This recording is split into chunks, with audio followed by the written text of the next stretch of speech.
I love your podcast, 33. It's William Patrick Corgan. And you had two guests on your show in particular, which have also been two guests on my show. And it's Youngblood and Willow.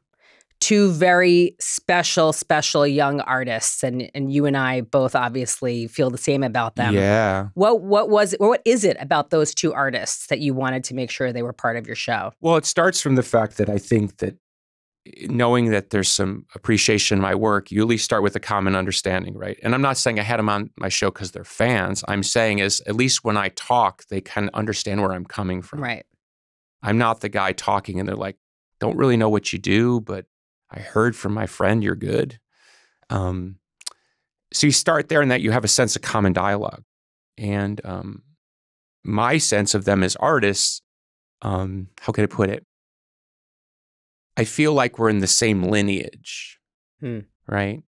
Like, and I would put them in the same lineage as Elton John, or I don't know. There's so many that would easily, my mind explodes with like so many different things because like when I think of Youngblood, I think Elton John, right? Because he's got one of those voices where it's like, or Rod Stewart, where now he's doing whatever he's doing, post pop punk, whatever.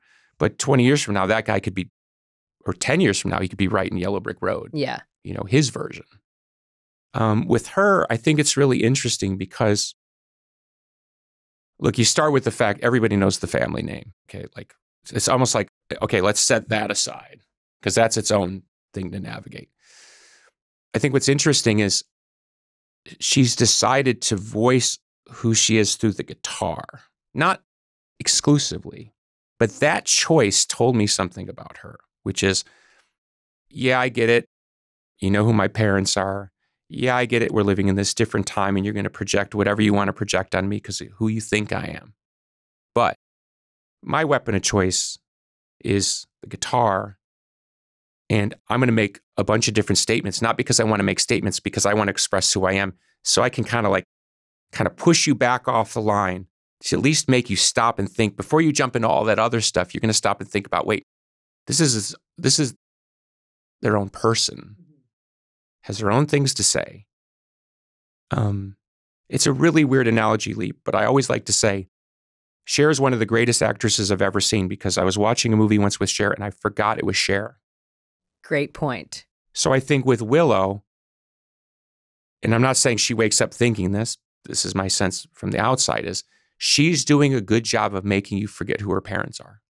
And that's no disrespect to her parents, both very accomplished. But if she's going to get her own thing across, she's got to kind of back you up off the line.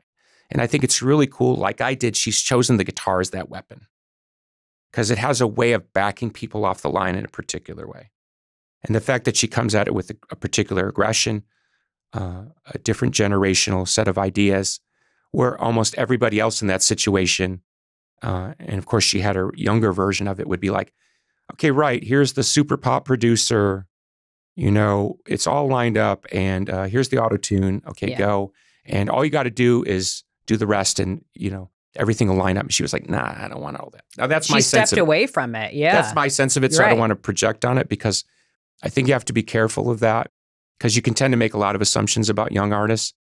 Youngblood, I can already tell where he's going. And if I'm right, you'll be talking about him for the next 30, 40, 50 years. Yes. Like we are talking about Rod Stewart or something. I feel the exact same way. With her, she's into a totally different trip because she's got the kind of mind where she might change the game completely. Mm-hmm. She's just starting with this, but by the time she's done, she might not just be a movie star and a rock star. She might have done something that we haven't even invented yet.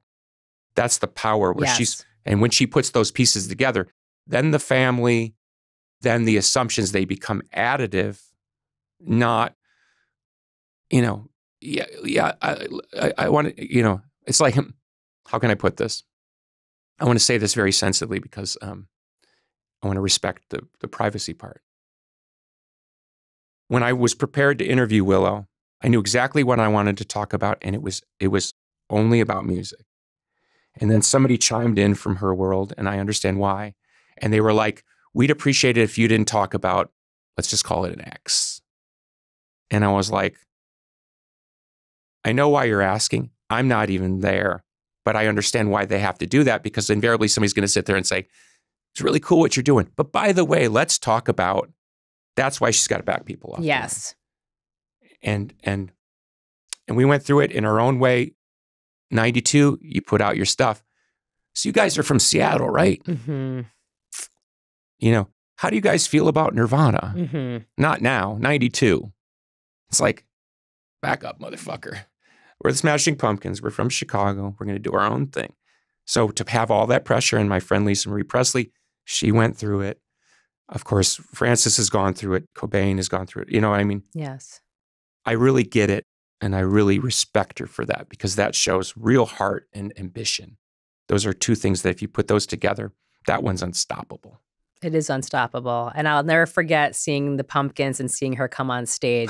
I mean, the first thing I noticed, and she and I talked about this when she was on the show, that there was no mic for her. I'm like, okay, so she's coming on as a guitarist. And that was so cool. We had a little bit of an exchange, and she was kind of like, you know, kind of what do you want me to do or something? And I said, you come on and play with the band. You're in the band for one song.